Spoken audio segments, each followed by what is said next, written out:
And that's some of the stuff we'll see in this video. Actually, I should start the video so it kind of plays in the background. You'll see, Fangio with his 250F. Sterling Moss with the 300F. There's the 450F. There is the Tipo 61 Birdcage. Those were all the Maseratis from the 50s race cars. That was the Orsi era. But, like so many times in Maserati, it ran out of money. So here's the next challenge is, well, how do you generate money? Well, let's create some street cars. Because up to then, a streetcar Maserati was really a race car that you put a street body, and that was it. I mean, if you look underneath the hood and say, well, that's a race car, yeah. That's the only thing we do. So that was the only street cars. For the first time, in 1957, they decided we are going to create a street car. And that was called the 3500 GT. It was created, the body, the engine was really done as a street car. And the company kind of changed directions to be one of creating road cars. Then the 1960s became what I would call the golden era of Maserati street cars. The 50s was the race cars, 60s was the street cars.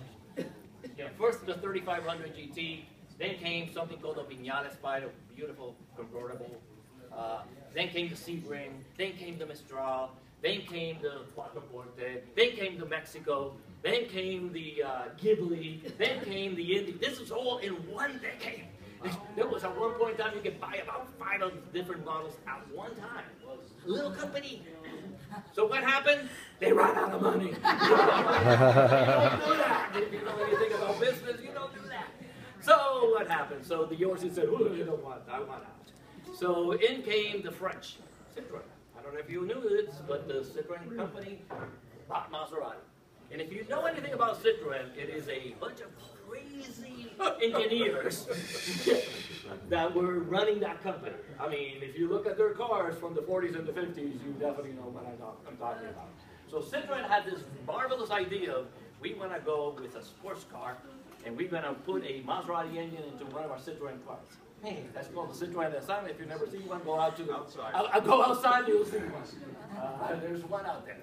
And so they went and they bought Maserati to create this engine for the Citroën SN.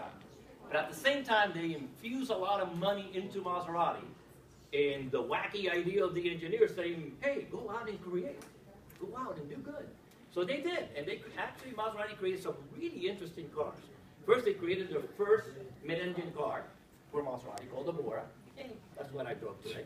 Then they created the baby Bora, which was called a Mirage, which was the kind of cheap metal of the Bora, but putting the Citroën SM engine.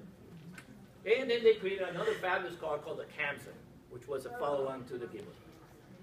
So what happens? In 1973, they run out of money. The oil embargo, the Yom Kippur War, the Arab oil embargo. So what happens? Nothing sells. So the Citroën SM went from sales, which means Maserati, hey, nobody's building any engines because there's no cars to put the engines to. So they had to lay out a lot of people. But the bad thing is Citroën, when it ran out of money, they went under. Oh. So here's your parent company goes under. And Peugeot bought them. Well, Peugeot is completely different philosophy of Citroën. But Citroën was all about engineering, Peugeot was about making boring cars. So, anybody have a Peugeot here? It was about making volume cars, and for them, Maserati just didn't fit into their strategy. So Maserati came this close to completely closing their doors. I mean, they basically came. At that point in time, Alejandro de Tomaso, the Argentinian, got a deal with the Italians, and they said, yeah, okay, I'm going to go in, I'm going to help you create jobs. Okay, so he bought the company for a song. Basically, the Italians helped them. And De Tomaso had a completely different vision, because he had to employ people. So he said, I'm going to create a very cheap, very inexpensive car to compete against BMW. Please. So we're going to make it very affordable, very fast. Well, actually, his ideas were not bad. His execution was horrendous. Because the car was not done the way the previous cars were done, where they were kind of tested out. And that was the biturbo. And the biturbo came out like in 1981, 82. And the problem was it wasn't a bad idea. It just wasn't executed correctly. And it just failed. And the problem was it failed and it sold. So there were a lot of bad lemons out there, and there were a lot of lawsuits and fires, and it got a terrible reputation. By 1990, Maserati literally left the U.S. And I mean, they left. I mean, they closed the doors and said, hasta la vista, you guys just figure it out. Arrivederci. Yeah.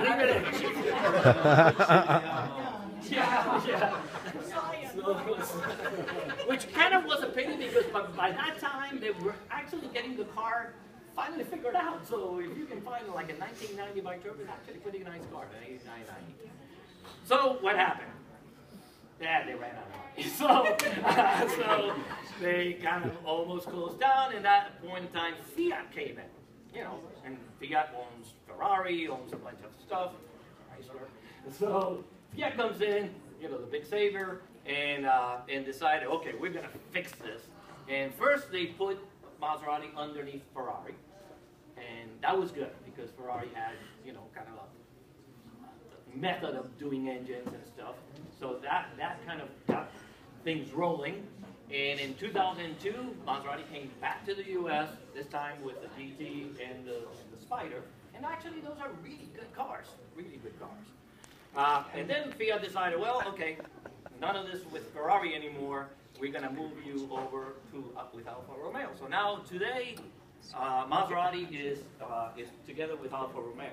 And we were at the factory last month, and if you're familiar with the Alfas, the 4C, there's a production line right in the Maserati factory. They're stamping out 4Cs. You know, so that's how it's working today. And what is amazing is, when I first saw this, and I said, man, this is not going to happen. Typically, Maserati, in the last 3 years or so, they were selling about 6,000 cars a year. The new numbers is 50,000 cars a year. Now, any of you that are in business go from 6 to 50, that is a big number. So it's a big, and they're getting there. They're opening up a lot of dealerships. They're actually doing pretty good. So that's kind of my slur on what the factory is. So I'm going to open it up to you. And some of us here, members, are more into the older cars. I'm one, Mike is another one. Some are into newer cars. They bought the car a couple of years ago. So if you have questions on either type of cars, this is a good time to ask. Why can't the Maserati owners take the concept of a club? We had a Gran Turismo for 2 years. Yeah. Down in Tampa, I could not get anybody interested in getting together for anything. Wow, that is. And the Porsche Club is so active, it's ridiculous. Yeah, I think, actually, what you say is true and not true. Actually, the Maserati Club Southeast actually started in Florida, actually down in West Palm Beach in about 1995, 1998. Okay. The problem was we had about 35 members because I started the chapter. But what happened is I moved to Tennessee and there was no one left who wanted to take up the route. So unfortunately, we tried to make it called now the Southeast chapter, and we try to do events all over the whole region. And it's not an easy thing to do because a lot of people have to drive.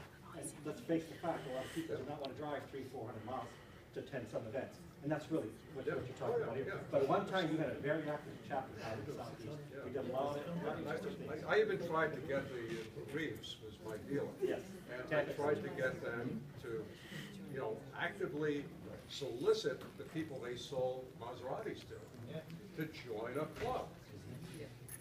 I couldn't get them to do it. That's it. That's, you know, that's somewhat like a dealer issue. They're a great dealer, but you know, there's just and there's so much going on with the Porsche Club, and the Maserati is so much better a car. I'm sorry. Trying at the right way to say that. He said it, I did. You don't know this myself. I'm the associate publisher of Vintage Motorsport magazine. I started writing auto editorial back in the 70s for Hearst newspapers. I've driven a car a week almost all of my life since then. The best car I have ever driven all around is the Gran Turismo that we bought a couple of years ago. No question. Nothing even close. I've driven Ferraris. I've driven Rolls Royces. I've driven every kind of car you can imagine. I own a Porsche, and I sold my Maserati to a good friend because we have visitation rights, just like a divorce, and we have right of first refusal.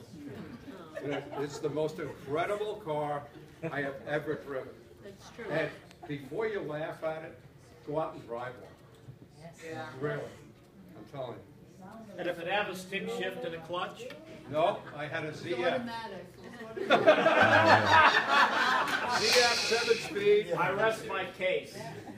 No, And I let drove me it tell you, too. I came, before I bought the Gran Turismo, I looked at a 512 Scaglietti with an F1, you know, the double clutch. Beautiful looking car, also a 2+2, but $5,000 for a major service versus $2,000 for the Maserati. Ferrari engine, V8, mine was a 2009, it was a 4.2 liter. It did not have the valved exhaust system. I put one in. What music, incredible. The Scaglietti, I took, we have a road a quarter-mile long in front of our subdivision. It's paved, but the longest stretch is 25 feet, that's solid. I did 50 feet and backed up.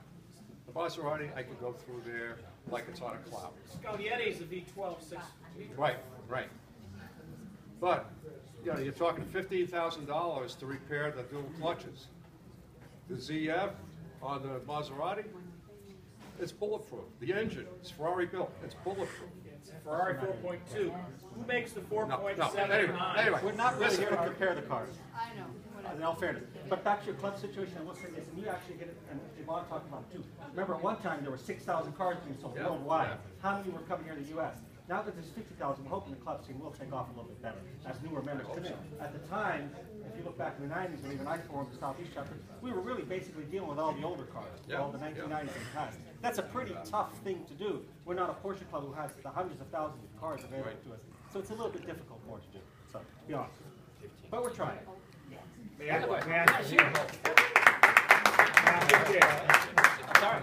I'm Derek. I'm from the local group here, Maserati Lotus Greenville. Actually, Chris over here is my counterpart. We've been open about 10 weeks now here in the Greenville upstate area. Okay, so we're here to answer any questions. We've got a representation here.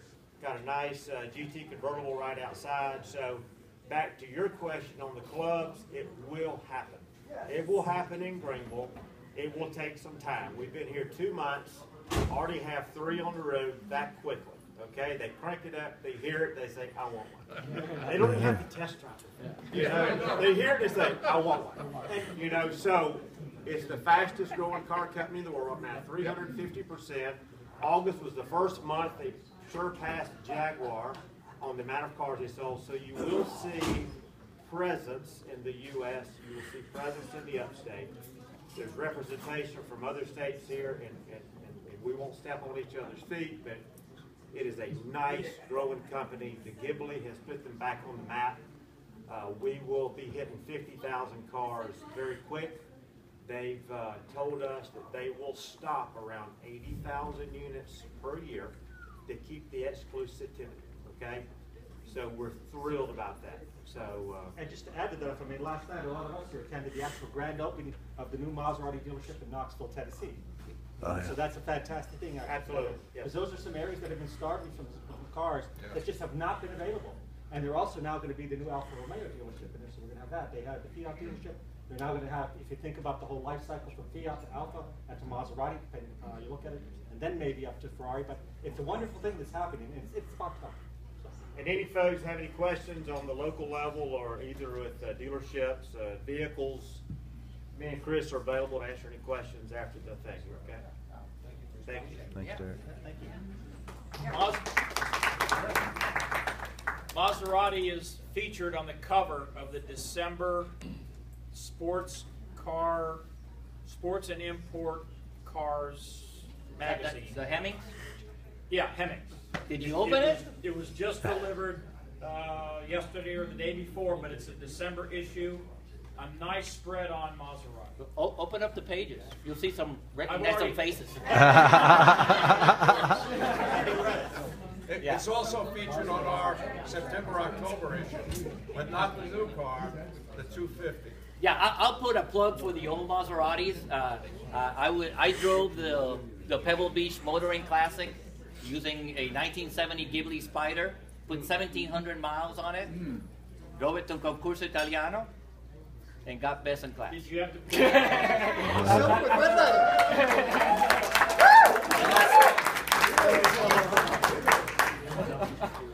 The car is not here.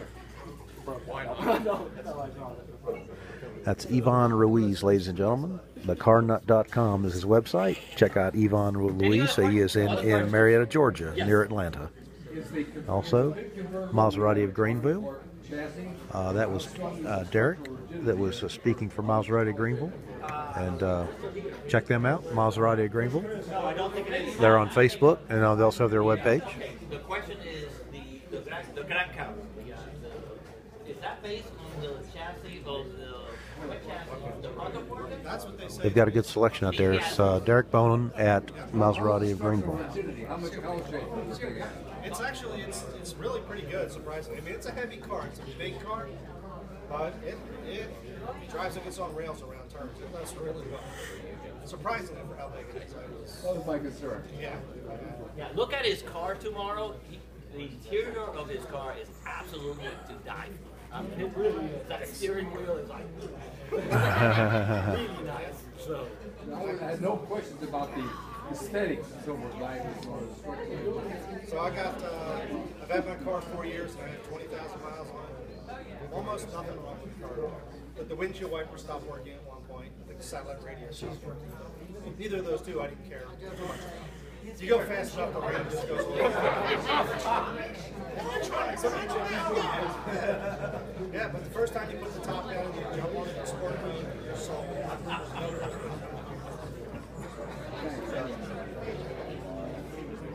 Can I say something really quick? As far as the Maserati ladies, you've heard the guys talk. The Maserati ladies, we're just friends. Yes, we love the cars and they're beautiful and they're red and silver and whatever, but we're just friends. Mike and Donna started the club in Florida. We have some people in Florida. We have some people from Georgia, all 6 of us. People from Tennessee are the majority, and people from Kentucky. But most of all, the guys can talk cars all day, all night. We're just friends. We just came back from Italy. We were there 2 weeks. We're still talking to each other. So anybody, please come join our club. We're really friendly, nice people. So. Okay. Myrna Louise, friends. A car club with a drinking problem. Oh no, it's a drinking club with a car problem.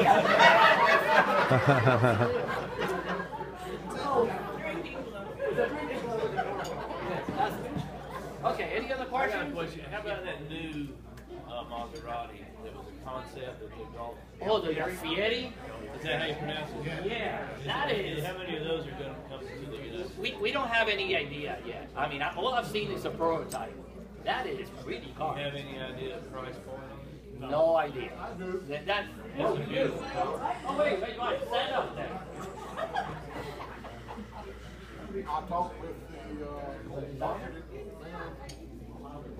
I talked with the marketing man from New Jersey last evening, and he says the Alfieri with a twin turbo V6, 460 horsepower is going to sell between 80 and 90,000. not? It's less than the Gran Turismo. They can build one, they're gonna sell an awful lot of cars. We're going to sell a lot of them.